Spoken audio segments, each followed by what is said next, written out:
ஆன்மீக தகவல் நண்பர்கள் அனைவருக்கும் என் அன்பான வணக்கங்கள்.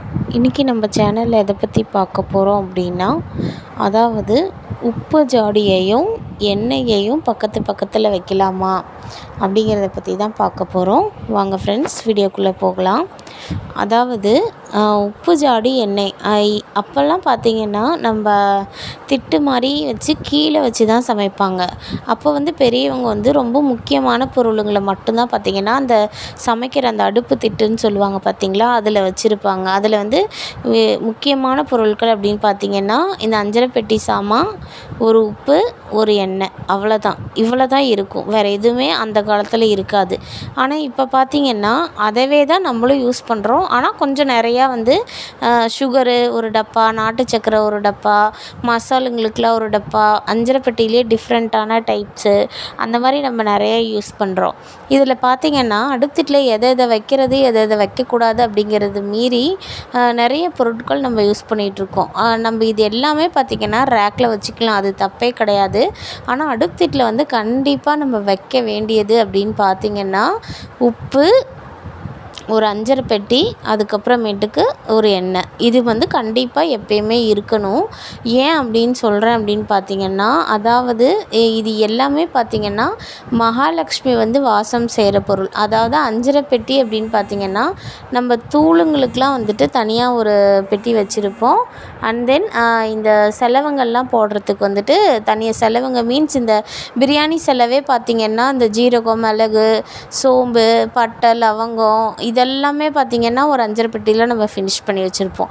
இதில் பார்த்திங்கன்னா தூளுங்கள்லாம் வச்சுருக்கிறது தேவையில்லை.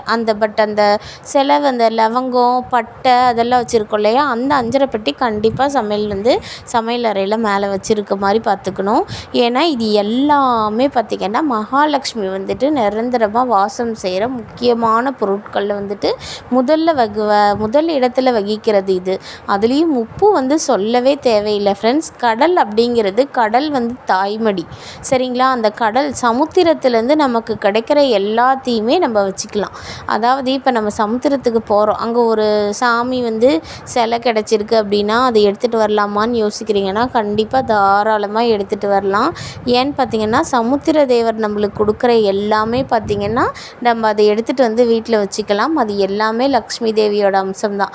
அப்படி அதாவது உப்பு அப்படிங்கிறது அது கடல்லேருந்து எடுக்கிறோம், அது தண்ணியால் தான் நம்ம கரைக்கிறோம். அதாவது ஒரு இடத்துல பிறந்த அதே இடத்துல தான் அவங்க முடிகிறாங்க.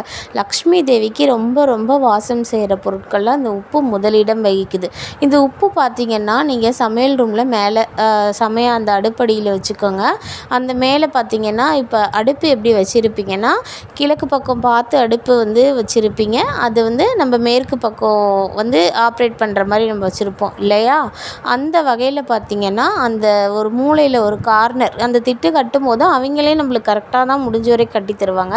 அந்த கார்னர் வலது பக்கம் கார்னர் வருது பார்த்திங்களா, அங்கே அந்த கல்லுப்பு வச்சுக்கோங்க. அந்த கல்லுப்பு பார்த்திங்கன்னா ஏற்கனவே நான் வீடியோஸில் போட்டிருக்கேன். அதாவது கண்ணாடி இல்லை பீங்கான் செராமிக் பாத்திரங்கள் மாதிரி தான் வைக்கணும். பிளாஸ்டிக்லேயோ இல்லை மர ஜாமான்லேயோ அந்த மாதிரி வைக்கக்கூடாது. அண்ட் தென் பார்த்திங்க அப்படின்னா அந்த கல்லுப்பு வச்சுட்டு கல்லுப்பை எப்பயுமே கீழே தரையில் டைரெக்டாக வைக்காதீங்க.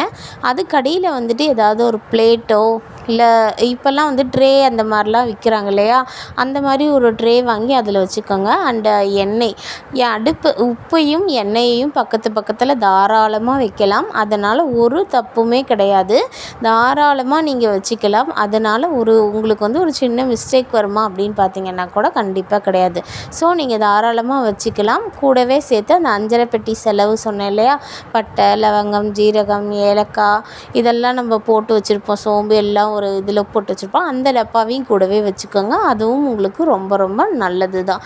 இது பார்த்திங்கன்னா உங்கள் வீட்டில் இருக்க, அதாவது இது மூணுமே பார்த்திங்கன்னா வீட்டில் இருக்க எதிர்மறை சக்திகளை இழுத்துட்டு நேர்மறை எண்ணங்களை உங்களுக்கு கொடுக்கும். அதுலேயும் இந்த உப்பு சொல்லவே தேவையில்லை. ரொம்ப ரொம்ப ரொம்ப ரொம்ப அதிக அளவில் உங்களுக்கு நேர்மறை எண்ணங்களை வீட்டில் அதிகப்படுத்தும். அந்த உப்பு மட்டும் குறையாமல் இருக்க மாதிரி பார்த்துக்கோங்க. அது குறைய அதை ரப்பி வச்சுக்கிட்டே இருங்க. அதை உப்பு ஜாடியை நீங்கள் கழுவணும்னு நினச்சிங்கன்னா கழுவுற நாள் ஞாயிற்றுக்கிழமையாக இருக்கட்டும். அண்ட் தென் நீங்கள் உப்பு வாங்கி கொட்டணும் அப்படின்னா உப்பு வாங்குகிற நாள் வெள்ளிக்கிழமை கம்மியாக இருக்கட்டும், அதை மட்டும் கரெக்ட் பண்ணி பார்த்து வாங்கிக்கோங்க. Thank you friends. இந்த வீடியோ இவ்வளோ தான். இந்த வீடியோ உங்களுக்கு பிடிச்சிருந்ததுன்னா வீடியோவை லைக் பண்ணி கமெண்ட் பண்ணுங்கள், உங்கள் ஃப்ரெண்ட்ஸ்க்கு ஷேர் பண்ணுங்கள். மீண்டும் அடுத்த வீடியோவில் சந்திக்கலாம். இதுவரைக்கும் எனக்கு சப்ஸ்கிரைப் பண்ணி என்னுடைய சேனலுக்கு ஆதரவு தெரிவித்த உங்கள் எல்லாருக்குமே ரொம்ப ரொம்ப நன்றி ஃப்ரெண்ட்ஸ். தேங்க்யூ.